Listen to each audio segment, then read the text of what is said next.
부동산 관심 있으신 분들은 GTX에 대해서 많이 들어보셨을 거예요.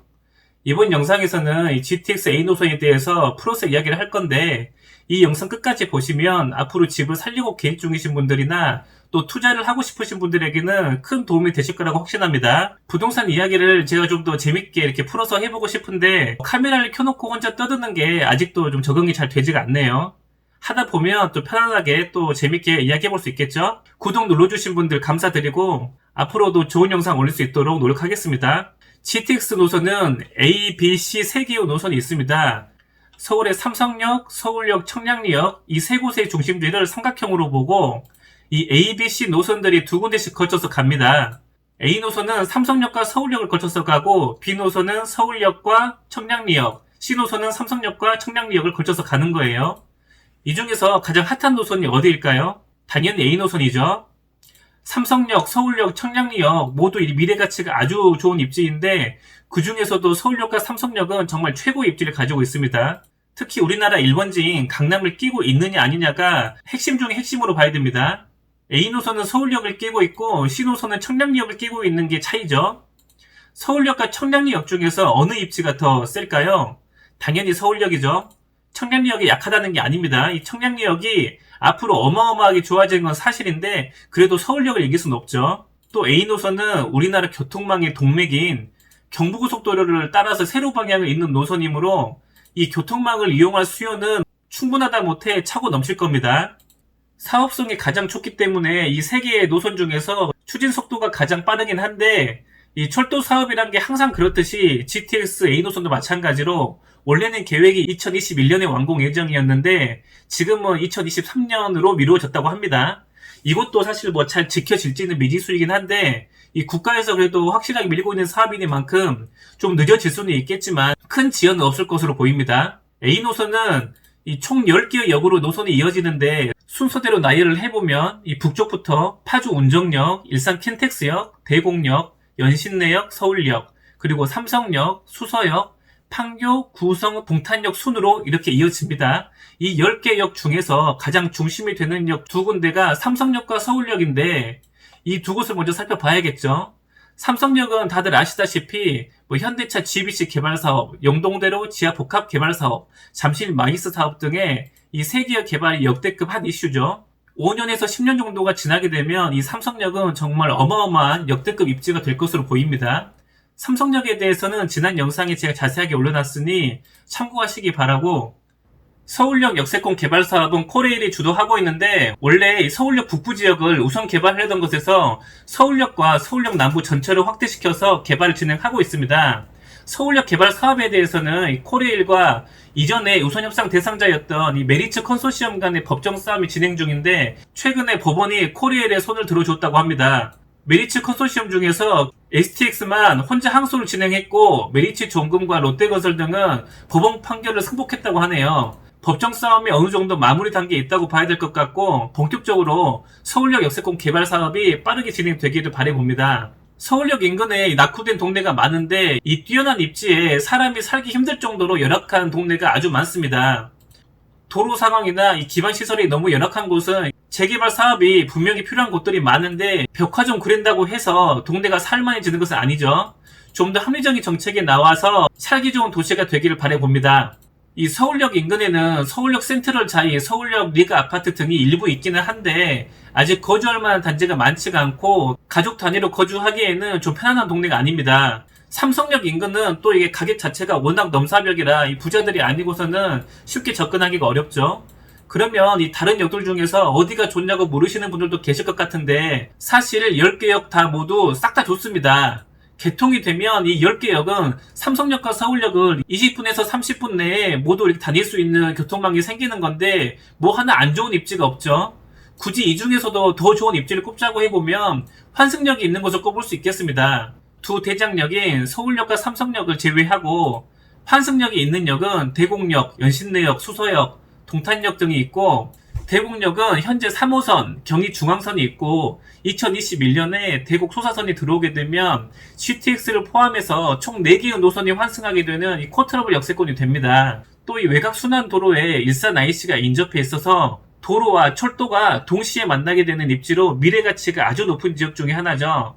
최근까지 대곡역 주변은 그린벨트로 묶여 있어서 완전히 논밭인데, 대곡역에는 이 대곡역 복합 환승센터가 만들어지고 그 주변은 상업시설로 구성되도록 계획 중에 있습니다. 부동산 투자자라면 앞으로 이 대곡역은 필히 눈여겨보고 있어야 할 만한 입지죠. 연신내역은 은평구의 구파발역과 불광역 사이에 위치해 있고 현재 지하철 3호선과 6호선의 환승역입니다. 연신내역 인근에는 마땅한 아파트가 없고 오래된 구축 연립이나 빌라로 형성이 되어 있고 가까운 재개발 지역으로는 대조 1구역 정도가 있겠는데 2011년도 조합 설립 민가 후에 추진 속도가 잘 나지 않고 있습니다.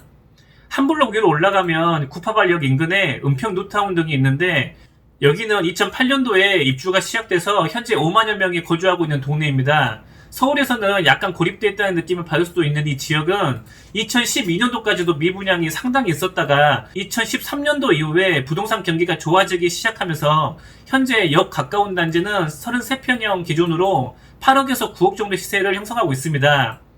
GTX A 노선이 개통이 되면 이 구파발역의 은평 뉴타운이 그 수혜를 받을 것으로 좀 기대가 됩니다.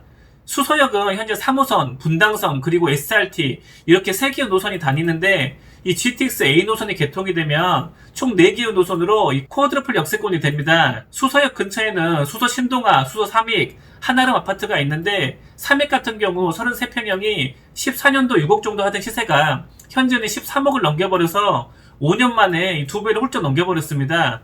투자로 들어가고 싶어도 전세하고 갭 차이가 7억 이상 해버리니 이게 또 투자로 들어가기도 쉽지가 않습니다. 동탄역은 현재 SRT가 들어와 있고 앞으로 GTX A 노선 그리고 4호선 연장선, 1호선 연장선 등이 들어오게 되면 이것도 역시 쿼드러플 역세권이 됩니다. 서울과는 40km나 떨어져 있어서 물리적인 한계가 좀 있는 지역인데 이 GTX A 노선으로 삼성역까지 20분이 채 걸리지 않는다고 하니 그 부분은 또 무시할 수가 없습니다. 동탄 이신도시 자체에 아파트 공급 물량이 원치 많다 보니까 동탄 자체를 부정적으로 보는 사람들도 많은데 동탄역 역세권 아파트들은 분명히 가치가 있는 입지죠. 동탄역 롯데캐슬 크리니티가 156대 1의 경쟁력을 뚫은 것은 그만한 이유가 있겠죠.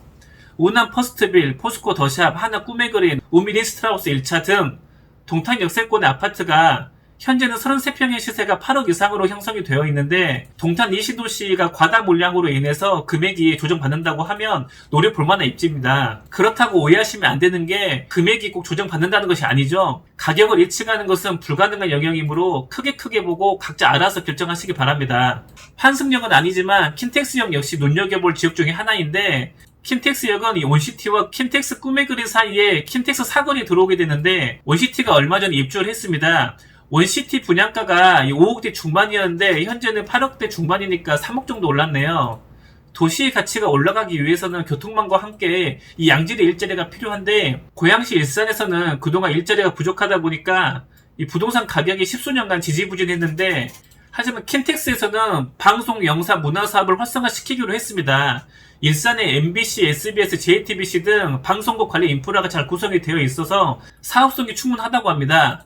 이미 CJ에서는 킨텍스에 CJ 라이브 시티라는 문화복합 테마파크를 짓고 있는데 여기에는 총 1조 8천억 원이 투입이 된다고 합니다. 체험형 스튜디오, 최첨단 공연장, 콘텐츠 놀이공간, 한류촌 수변공원 이렇게 4가지 시설로 구성이 된다고 하는데 체험형 스튜디오는 드라마, 예능, 음악 프로그램 등이 만들어지는 공간으로 직접 체험하고 경험할 수 있는 공간으로 만들고 창작자들을 위한 제작 공간도 제공한다고 합니다. 최첨단 공연장은 이름이 좀 거시기 한데 이름을 좀 더 세련되게 네이밍을 했으면 좋겠습니다. 하여튼 이 최첨단 공연장은 K-팝의 초대규모 공연장으로 만들어지고 콘텐츠 놀이공간은 각 콘텐츠와 IT 기술을 접목한 놀이동산으로 만들어진다고 합니다. 롯데월드나 에버랜드가 이 놀이기구를 타면서 스릴을 즐긴다고 하면 여기서는 AR, VR과 같은 IT 기술을 이용한 놀이동산이라고 하는데 제가 아직은 경험해보지 못한 부분이라서 잘 감이 안 오긴 합니다. 한류촌 수변공원은 말 그대로 수변공원을 이쁘게 조성할 것으로 보이고 하여튼 이렇게 대기업의 투자가 들어온 만큼 도시의 가치가 상승한다는 것에는 딱히 이견이 없을 것 같습니다. GTX A 노선이 2023년도에 개통 예정이라고 하는데